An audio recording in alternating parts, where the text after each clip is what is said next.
பூஜைக்காக வைத்த தேங்காய் அழுகிப்போனால் அது பொதுவாக அபசகுணமாக கருதப்படுகிறது என்று சிலர் நம்புகிறார்கள். இருப்பினும் இதற்கு பலவிதமான விளக்கங்கள் உள்ளன. சிலர் இதை கடவுள் பிரசாதத்தை ஏற்றுக்கொண்டதற்கான அறிகுறியாக கருதுகின்றனர். தேங்காய் உள்ளே கெட்டுப்போயிருந்தால் கடவுள் அந்த அர்ப்பணிப்பை ஏற்றுக்கொண்டு விட்டார் என்று நம்பப்படுகிறது. இது ஒரு நல்ல சகுனமாக கூட கருதப்படுகிறது. வேறு சிலர் இது வீட்டில் ஏதோ கெட்டது நடக்கப் போவதற்கான அறிகுறி என்று பயப்படுகிறார்கள். உடல் உபாதைகள் அல்லது துரதிர்ஷ்டம் ஏற்படலாம் என்று அஞ்சுகிறார்கள். கோவிலில் சுவாமிக்கு படைக்கும் தேங்காய் அழுகுவது அபசகுணம் இல்லை என்று சிலர் கூறுகிறார்கள்.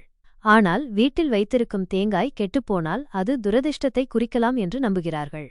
அழுகிய தேங்காய் கண் திருஷ்டியை கழித்துவிடும் என்றும் சிலர் நம்புகிறார்கள்.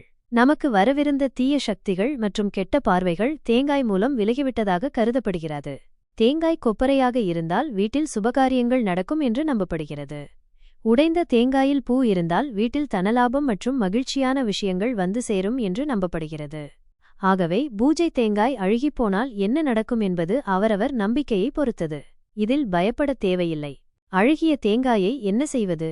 பொதுவாக அழுகிய தேங்காயை புனிதமாக கருதி அதை தூய்மையான இடத்தில் போடலாம் அல்லது நீர்நிலைகளில் விடலாம். சிலர் அதை மண்ணில் புதைத்து விடுவார்கள்.